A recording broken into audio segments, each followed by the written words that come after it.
My God, puputok na ang varicose veins ko. Kakaantay sa'yo. Akala ko i-OPM mo na ako. Lumabas pa ako ng Maynila dahil sa chika mo. Ano bang mahalagang sasabihin mo sa akin? Ano ba nangyayari sa'yo? May problema ba? Karding. Ano, Bet? Wala akong lahing manghuhula. Paano ko malalaman ng mga sasabihin mo sa'kin kung di ka magsasalita?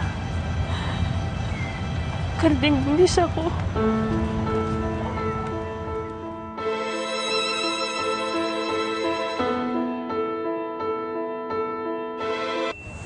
Sigurado ka ba?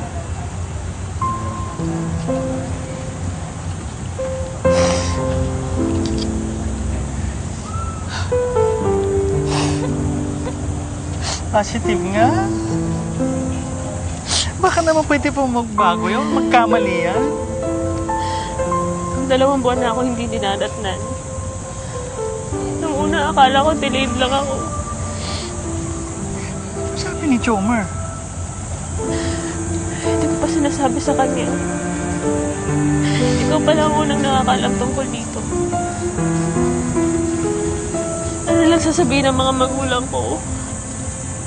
Parang pinatunayan ko rin sa kanila na tama sila at mali yung desisyon ko.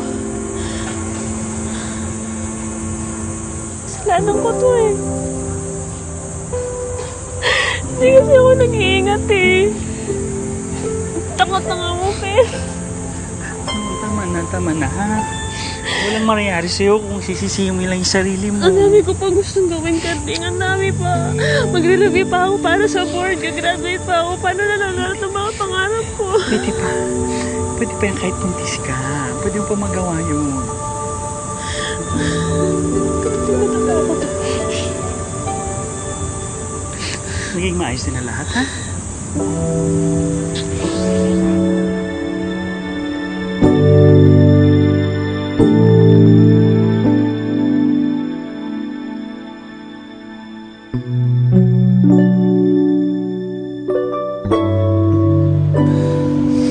Paano ka mabubuntis eh?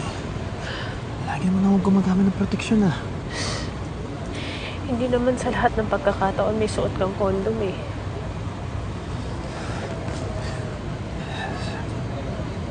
Sigurado ka bang sa akin yan?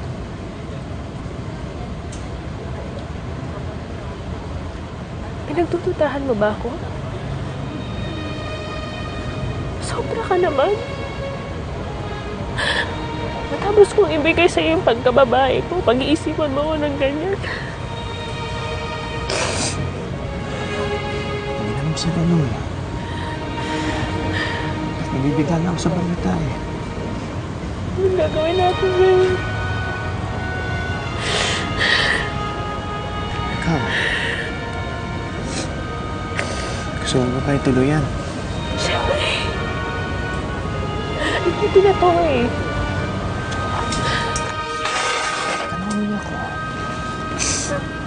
Kanawin ako. Hindi na kita iiwan eh. Pag hindi ka kayo magiging anak natin.